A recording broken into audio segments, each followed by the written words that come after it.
Bueno, el presidente del Ecuador, uno de los pupilos del presidente Chávez, se le fue adelante a los partes del gobierno diciendo que es una operación muy delicada, algo que no dijo Villegas. Vamos inmediatamente con nuestros invitados esta noche. Tenemos con nosotros a Pablo Medina, exdiputado venezolano. Muchas gracias, Pablo, por estar con nosotros esta noche. Y Esteban Gervasi, analista y consultor político, que continúa con nosotros esta noche. Ya estuvo anoche vía Skype. Esteban y Pablo, la misma pregunta para los dos. No se contaba con este imponderable, no se sabe realmente a partir de ahora lo que va a ocurrir, o como dijo una vez el general Franco, todos los cabos están atados. Bueno, buenas noches a toda tu gran audiencia, Oscar, y grato estar también con Esteban Gervasi. Bueno, yo quiero decirles que este problema de la enfermedad de Hugo Chávez fue diagnosticada con mucha anticipación en Venezuela. Y él ha jugado con su enfermedad, ha jugado con el destino del país. Y lamentablemente en Venezuela ha habido quienes le han seguido el juego. Me refiero, por ejemplo, en ciertos sectores en la oposición. Porque él con esta enfermedad no ha debido ser candidato presidencial a la República. Mintió varias veces, dijo que estaba curado de cáncer, libre de cáncer, lo dijo en cadena nacional e internacional varias veces, y era mentira. Era mentira, es decir, él, mucho antes de su inscripción como candidato hubo dos problemas, no solamente su problema de la enfermedad, sino su condición de militar activo, porque él reformó la ley orgánica de la FAN y se designó militar activo y comandante en jefe de la Fuerza Armada en una elección violando toda la Constitución y también su condición de una persona enferma. Yo fui 2 veces al Tribunal Supremo de Justicia a solicitarle a los magistrados la aplicación del artículo 233, que establece en forma muy clara que cuando el presidente, como una causal de falta absoluta, es que si el presidente de la República, y él lo era en ese momento, si estaba enfermo, tenía que nombrar una junta médica para certificar la enfermedad física o mental del presidente de la República y hacer un informe médico. Y resulta que el Tribunal Supremo no le dio curso a esa propuesta nuestra y los parlamentarios de la oposición en el Parlamento, cada vez que pedía permiso para ir a Cuba, decía, bueno, en nombre de la humanidad nosotros le damos permiso, pero nunca le han pedido el informe médico, después que la Junta Médica, que no está en la Constitución, porque él es el funcionario más importante, bueno, está bien, le diste permiso por tal razones, por X razón, pídele al menos el informe médico. Ante esa realidad, Esteban, y vamos a seguir hablando con Pablo, ¿cuál es el futuro inmediato al que se enfrenta Venezuela? Bueno, un honor estar con Pablo Medina, una de las personas más claras y más correctas que vivo en los últimos años en Venezuela. De hecho, siempre sigue el paso de la Constitución y de las leyes. De hecho, esa visita la seguimos muy de cerca. Pero fíjate, Oscar, yo voy a empezar con unas palabras tuyas, que dijo Franco, no hay un cabo suelto aquí. Chávez fue con un plan predeterminado por los Castro, por Raúl Castro y por él, decidió en La Habana, fue a poner orden en Venezuela, fue a nombrar a su sucesor. Si la gente ve la grabación, se mete en internet, va a ver que Chávez repitió como 3, 4 veces que Maduro era su sucesor. Y te voy a explicar qué va a suceder aquí. El 10 de enero, Chávez, antes del 10 de enero, va a renunciar y va a dejar ese vacío por falta absoluta. Automáticamente Maduro termina las horas que falten o los días que falten hasta el 10 de enero. El 10 de enero, Diosdado Cabello, presidente de la Asamblea, que hasta el día de hoy es presidente de la Asamblea porque nosotros escogemos el 5 de enero la nueva junta directiva, pero creo que no va a haber cambio. El 10 de enero, Diosdado asume la presidencia de la República y por ley tiene que llamar elecciones en 30 días.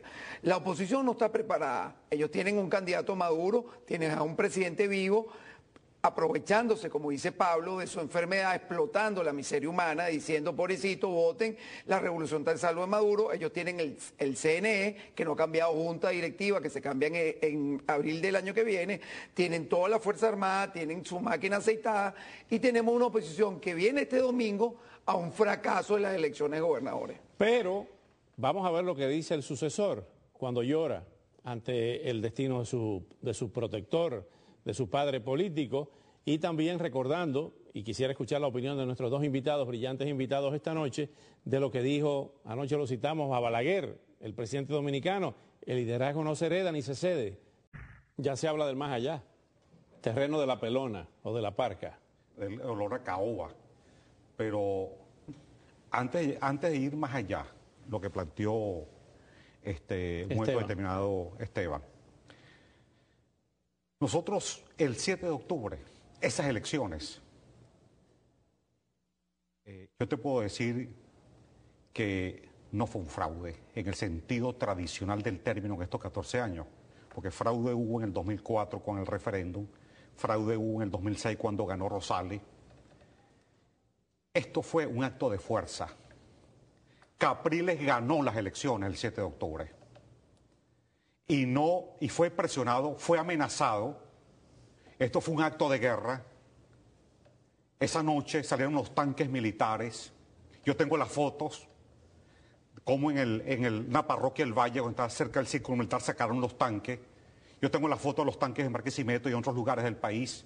Yo tengo la foto de los motorizados armados. Y ese día, a la 1 de la tarde, estaba ganando Capriles 57-42. Todos los de Simpul lo daban ganador. A las 2 de la tarde, los periodistas a nivel internacional lo daban ganador. Y varios canales internacionales iban a colocar, ganó Capriles. Y a partir de las 2 de la tarde, ellos sabían, porque tienen un procedimiento, un sistema automatizado, quiénes habían ido a votar y quiénes no. Y comenzaron a partir de las 2 de la tarde a introducir el fraude. ¿Cómo fue el fraude? Bueno, tienen 300 oficiales de la Fuerza, de la Guardia Nacional, que tienen un plan de recluta, con 300.000 personas que los llevaron a centros determinados para votar 8 y 10 veces. Y metieron más de 3 millones de votos de esa manera, sin los testigos de la oposición. Pero a partir de ahora, con lo que está pasando... Entonces, esa noche, amenazaron a Capriles y sin tener las actas de auditoría, Chávez fue... No, pero esto es importante, porque nosotros metimos un recurso de nulidad ante el Tribunal Supremo para pedir la nulidad de las elecciones y pedir nuevas elecciones, que va a coincidir lo que acaba de decir Esteban Gervasi con nuestra propuesta de hacer unas nuevas elecciones, pero en condiciones distintas, sin ese CNE, que son rectores secuestrados, que son amaestrados por Chávez, los actuales rectores, con otras condiciones. De lo contrario, no vamos a ir a unas elecciones sin un nuevo CNE. Entonces, es diferente. Lo que él planteó es un esquema de sucesión, pero nosotros estamos planteando el esquema constitucional. Capriles ganó. Y sin tener las actas, aquí ¿qué hizo el candidato del Partido Republicano? Se demoró 3 horas. Voy a revisar mis actas. Capriles no tenía las actas. Chávez fue proclamado. ¿Y por qué eso no se denunció? ¿Por qué Capriles no lo denunció? Bueno, porque lo amenazaron y se acobardó.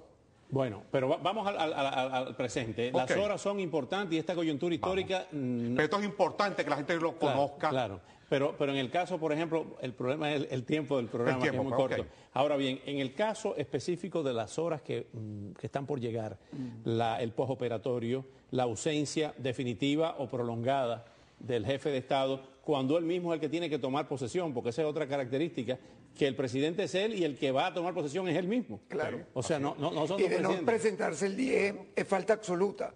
Y al ser falta absoluta, el presidente de la Asamblea asume el cargo. Pero mira, hoy un ¿Hay una pugna entre Diosdado Cabello y Nicolás Maduro? No la hay, no la hay. ¿Seguro? Y los dos no quieren el coroto. No, es un mito urbano y te voy a explicar por qué. No quieren los dos. En Venezuela, Oscar, ¿para qué yo me voy a pugnar cuando Maduro puede ser el que tiene mejor carisma, relaciones internacionales, tiene todo? Cuando Diosdado controla la red de financiera de los narcos generales.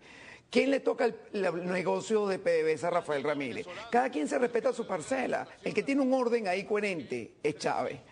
Pero Chávez no existe. Pero óyeme, si no existe Chávez, la pregunta parte ahora de la premisa de que no exista Chávez y que los liderazgos no se heredan. Claro, pero es que ya esa transición comenzó hace 2 meses. Nosotros lo decimos, pero Rafael Poleo lo viene publicando en su artículo.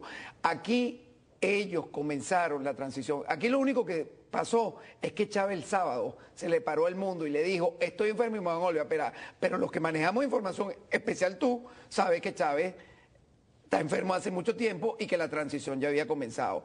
Por eso que Maduro viene asumiendo ese papel. ¿Y el pueblo se va a quedar cruzado de brazos ante esa repartición del poder por parte de los chavistas? Interesante pregunta.